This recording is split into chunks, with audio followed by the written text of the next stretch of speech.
Thanks for joining us at the 2025 Zero Emission Fleets Reconnect Conference. These conference presentations are proudly brought to you by Plug-in BC.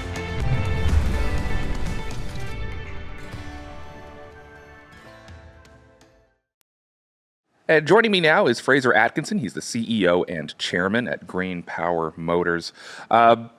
Founded in 2010, it's a Canadian manufacturer and distributor of all-electric zero-emission vehicles, including transit buses, school buses, shuttles, and cargo vans. Did I miss anything in there? Oh, there's more. Oh, there's more. There's always more. Exciting. So we're going to get into that in a second here, but first I want to say thanks for taking the time to come down and chat with us. Pleasure to be here. The world is a bit of a topsy-turvy place right at this moment. And so the big thing that I think anyone who is interested in electrifying their fleet, anyone who's thinking of taking the plunge on an electric vehicle or a zero-emission vehicle, cost is always going to be top of mind. The economic background around which that you make any business decision is going to be top of mind. The commercial EV sector, by and large, is facing these economic headwinds, and we've got supply chain disruptions that we're still working to, interest rates going everywhere. How is GreenPower positioning itself to weather these challenges and continue growing here in North America? Well, we've taken the approach that we're looking at sectors that have that are going to be here for the long haul, and within that, there's that's taking into account some of the geopolitical issues. Electric vehicles in some parts of North America become very politicized. People look at a Tesla or look at other EV products and make an assumption as to political affinities, and that has a lot of negativity to it and has not helped grow the electrification of fleets. And with all of this going on, and if you were able to give me a spot-on answer here, you might be able to make a fortune. But with your best estimation, how do you anticipate these large-scale factors impacting GreenPower's business, both here in Canada and across the border in the States? Well, we're well positioned in the States. We've got operations both on the west coast and east coast. We're become aligned with the appropriate groups and organizations that are really going to help us develop our business over the next 3 to 5 years. But when you start dealing with borders, if you produce a product in one nation and intend to export it or import it into another, that, as we've seen in the last week, has significant implications and consequences. So very difficult to plan beyond a country approach. And in our case, even though we're born in Vancouver, in our early years, all of our sales were in California. And that was because there was money and there was mandates, and that really helped drive our business and our ability to grow our business. And from that, we've been able to develop a U.S. strategy and a Canadian strategy. And that's actually a really good point here, because the Vancouver-born company essentially here, and you mentioned how at the beginning a lot of your sales were to California because of policy, because of stuff like that. So I'm curious as to how you see policy here in Canada with regards to fleet electrification. What needs to change? What's been good? What do you see? Well, I think there's a strong desire or eagerness in Canada, but there wasn't necessarily the infrastructure or the framework to really go beyond, the ability to talk to your neighbor about, geez, what's going on with EVs. And going back to California, they have this organization, California Resource Board. There's really nothing else like it in North America. A lot of very high skilled individuals, thought leaders, and people that have really led electrification, not just in the state of California, but globally. So if you've got the benefit of that in your backyard, selling vehicles in California, that just helps your business. So in the early years for us, we got to be known fairly well in California, where I would be in BC and people go, never heard of you. Now, to bring things back to BC a little bit, what kinds of fleets are you actually seeing here in BC that are using GreenPower vehicles?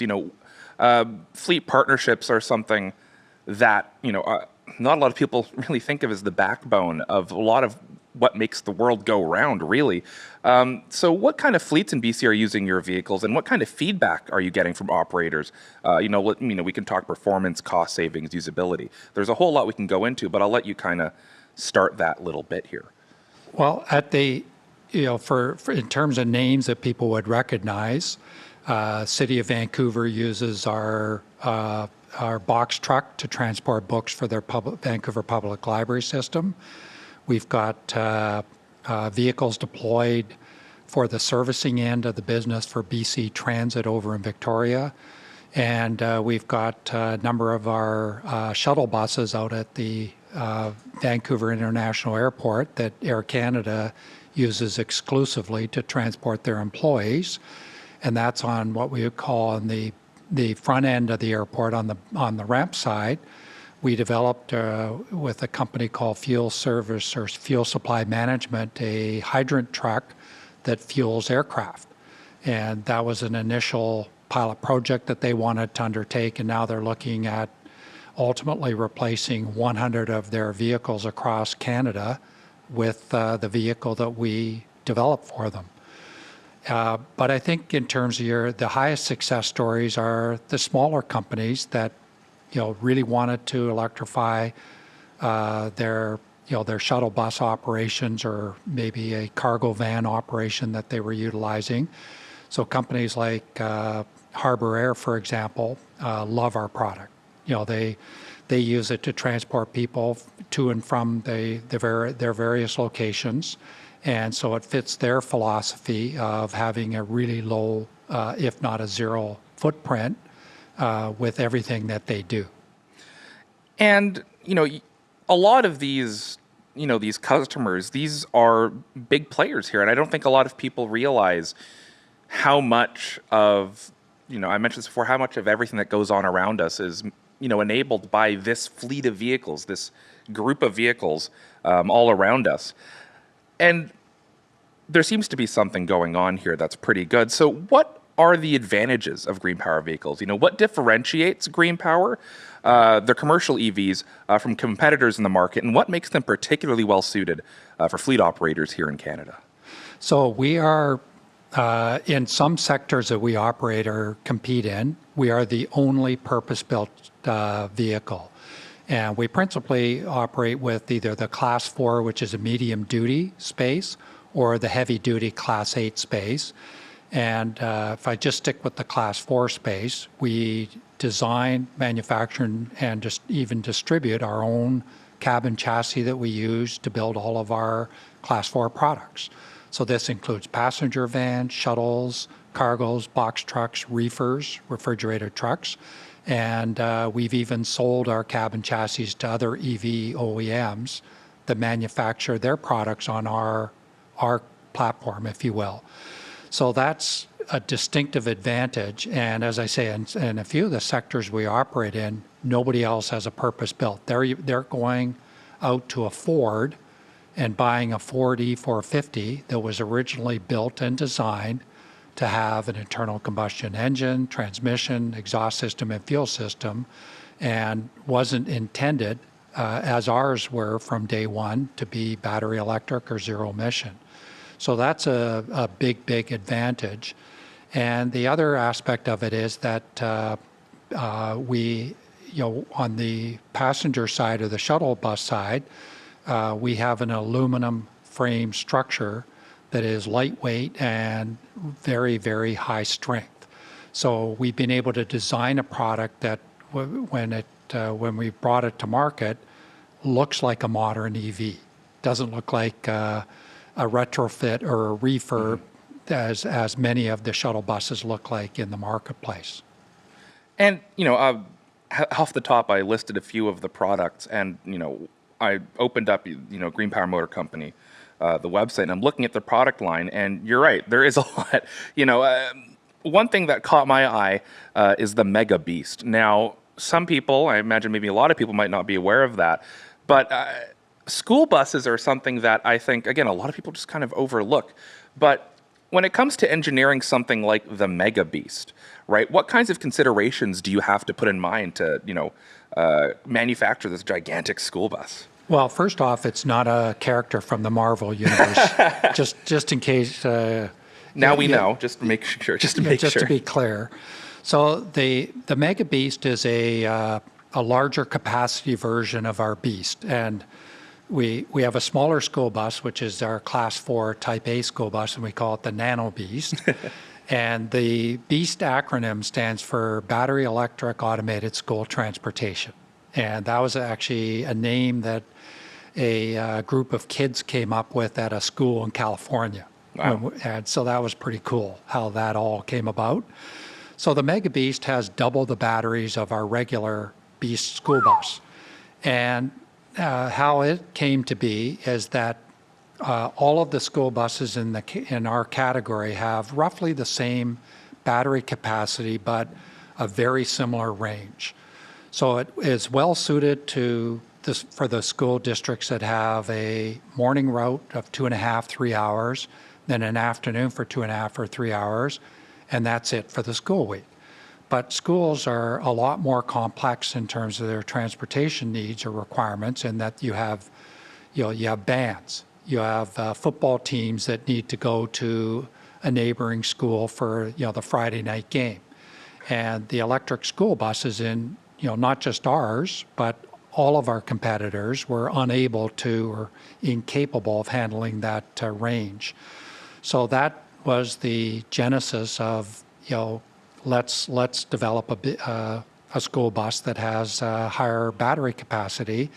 And in the case of the Beast, given that it's purpose-built, and when we built it, we had the front two compartments are completely empty. When you open it up, they're pass-through storage, as you would expect to see in an over-the-road motor coach. So we had lots of room to put batteries. So it required some strengthening of our chassis and different weighting on our rear axle, but we're able to, as I say, double the batteries to get the Mega Beast to handle these much higher or longer range requirements. And, just beyond the school buses, because there's so much more, you mentioned how a lot of the vehicles that you produce, you're the only ones in that sector. And, I'm looking at, you're not only, selling vehicles, you're also selling, the chassis as well. So folks can customize, I assume, customize what they want on the back of those. You've got like cabin chassis for, cargo style vans, and you're also going up towards, more medium duty vehicles. What kind of advantages have you found for being able to offer both, the completed package as well as simply just a cabin chassis?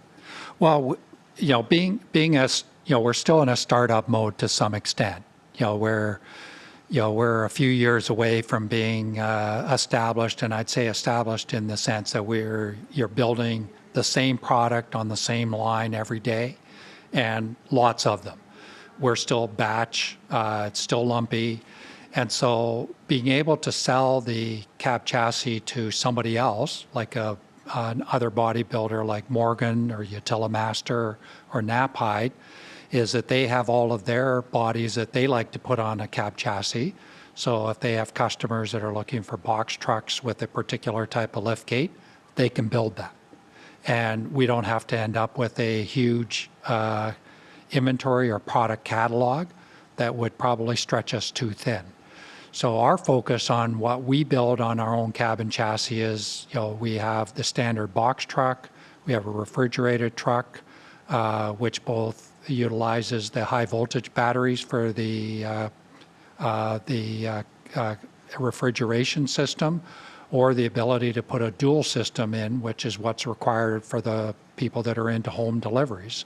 So that's been our focus on just a select number, but there are literally dozens and dozens of different applications, and we leave that to others to handle that part of the market.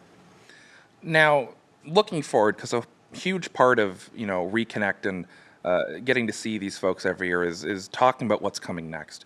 I always like to joke about how every year we come to this thing, it feels like a good chunk of the technology has become completely unrecognizable over just the past year.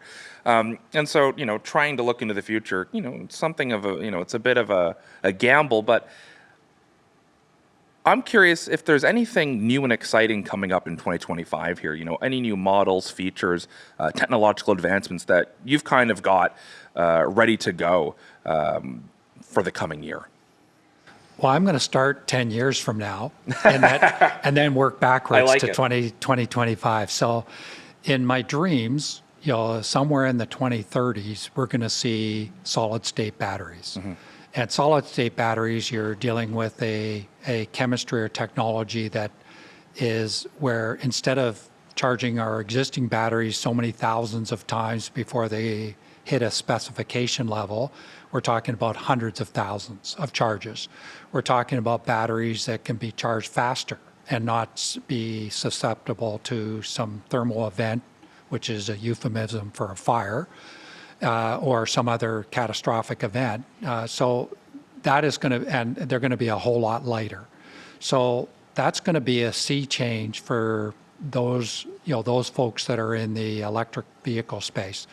If I work back to where we are today, we had been planning and organizing our affairs to be heavily involved with the V2G space, vehicle to grid. There's a lot of different vehicle to something. There's V2L, V2D. There's, you name a letter in the alphabet, there's probably V to something. But V2G, vehicle to grid, is an application that is starting to catch on for those jurisdictions where there's a financial model to support it. And I was in Boston a couple of weeks ago with the U.S. or the nation's largest school bus operator, or electric school bus fleet, in probably in the world for that matter.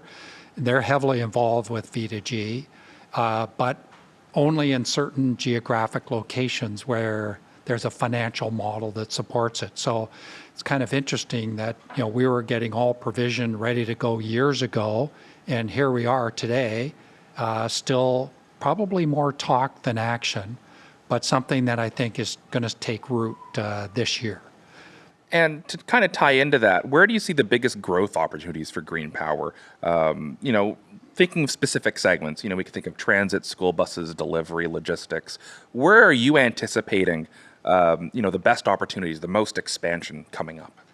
Well, it was interesting on one of the panels at the event today, one of the panelists, I should say, with we have two large transit operators in the province, being TransLink and Coast Mountain for the greater Vancouver area, and BC Transit for the rest of the province. And one of the members of one of those organizations commented that their limitation was likely going to be driven by the manufacturers because there's so few and they're limited in their production. Well, I would say that's in part due to the whole system of how the procurement works with transit takes 4 or 5 years for an electric transit bus, which is just too long. And for a company that, in terms of our stage of development, isn't something we're overly interested in. So while we have a couple of great transit products, we're not spending any time or very little time on that space. And that's a great introduction to the space where we do see a lot of opportunity, and that's in the school bus space, and especially in key markets in the U.S. And to explain the genesis of this is that back about 6 or 7 years ago, there was a group of mums in Westchester, New York, mm-hmm. that really sort of got themselves educated around these older diesel-emitting school buses, and they looked at the various research that shows that, especially with young kids, the development of their lungs are heavily impacted by the NOx emissions from diesel emission school buses. They then went a little further with the research and noted that there's also particulate matter, PM 2.5, to be not overly technical, that gets into the bloodstream. And then they did some more research and found that kids that are on these buses of any type that are, whether it's gas or diesel, that have any emissions, after 20 to 30 minutes, the kids arrive to school tired. Mm. So when you start to look at all these combinations, these mums formed a group called the Mums Air Force. And I've had the pleasure of being, I've had them out to an event at Washington, D.C. with us, and they were just absolutely wonderful because they know their stuff. So what they did is they pushed locally for the elimination of these older school buses. Didn't get a lot of traction. They brought it right up to the governor of the state, and 2 years ago, the governor of the state of New York mandated that by the mid-2030s, all of their school buses have to be on to either already or on a path to be zero emission. They have 50,000 school buses in New York. California followed suit a year later.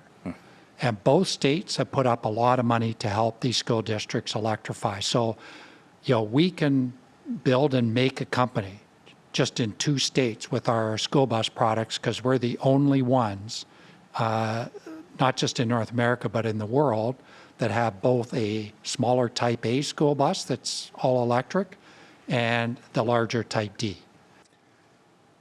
Simple question with a potentially simple answer, but I think it's always good to ask. For GreenPower, is the future bright? So it's never been brighter. And final question, just because I always like to cede the floor at the end, is there anything that you want to get out there to somebody who is listening and maybe they're thinking about a fleet transition, maybe they're a fleet operator, maybe they have questions, or just information that you want to put out there for the greater good? Is there anything that you want to say out there with the remaining couple of minutes that we have here? Well, one thing we always press operators or potential fleet operators is if they're in a location where there isn't a proper support, whether it's service parts, distribution, local technician, then they need to be cautious. But if they are in an area that is well supported, the best way to learn is to try a vehicle out. And there's no better, rather than trying to buy 5 or 10 or look at some full electrification, is jump in to the deep end with a vehicle or 2 and learn what they can do for you. Fraser Atkinson, thanks so much for coming by, sharing some time with us, chatting about this. Fantastic to meet you, and it's great to see local companies succeeding, both, of course, locally and internationally, making the world a place that is slightly easier to breathe in. I think it benefits us all. So thanks so much for coming down. Thank you. Make sure to subscribe to our channel for more updates on fleet electrification and other sustainable transportation solutions. Thanks for watching, and we'll see you next time on the Go Electric Fleet Show.